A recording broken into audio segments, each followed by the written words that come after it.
Okay, so last time we had talked about the schema for a tree, something that we all learn in childhood and we learn to communicate.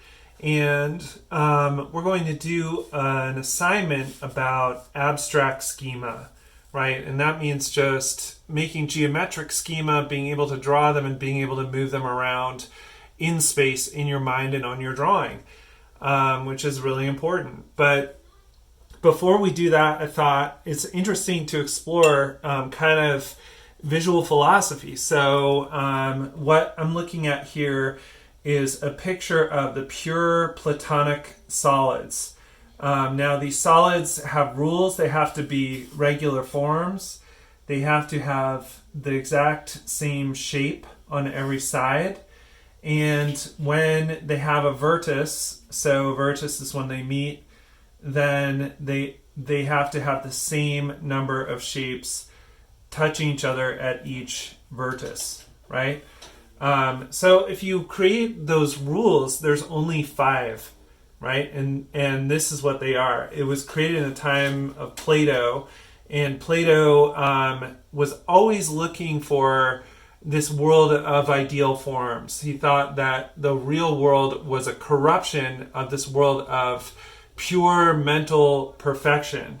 So, in other words, you would see something like, whenever you're looking at a tree, you're really looking at a cube, right? The cube had sort of altered and become corrupted as it transformed and changed into something else. But a cube symbolized the earth, and anything that came from the earth was a variation of a cube. That was the pure form that it was trying to achieve.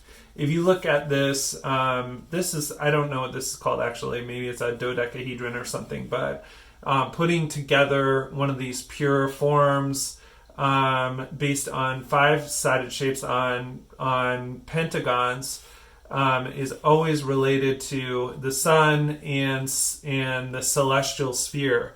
Right, so in other words, anything that you see, anytime you see a star, or you look up in the sky and you see anything in the sky, the stars are trying to be this perfect geometric form based on pentagons, and they're trying to achieve that. But in our world, they're imperfect. But in Plato's idea of a perfect world, they achieve this perfect 5-sided polygon shape, right?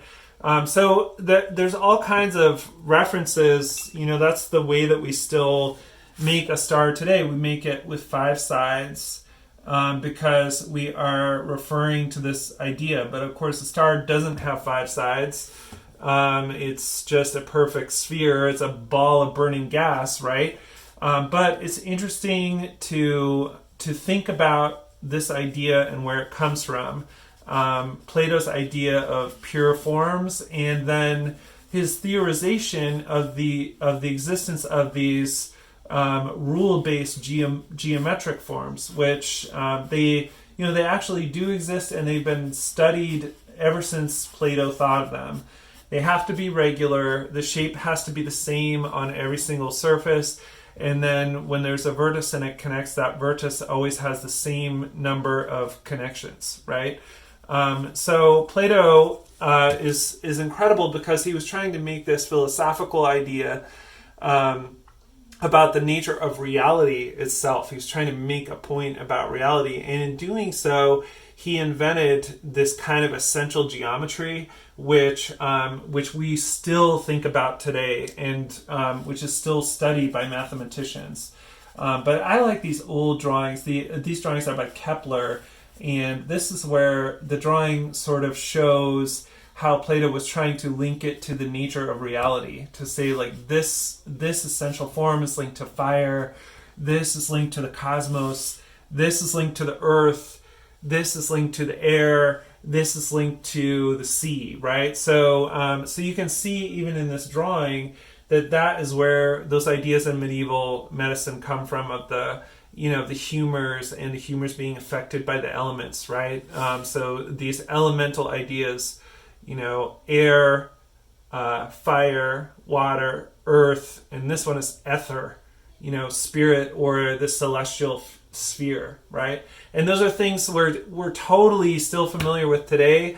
If you think of, if you take a yoga class, or you think about Ayurveda or something, it's basically a translation of Plato's ideas, and the idea of these essential forms being connected to the underlying nature of reality. This is just, there's no assignment here, but it's just something really interesting to be aware of as we move into drawing Platonic forms in the abstract.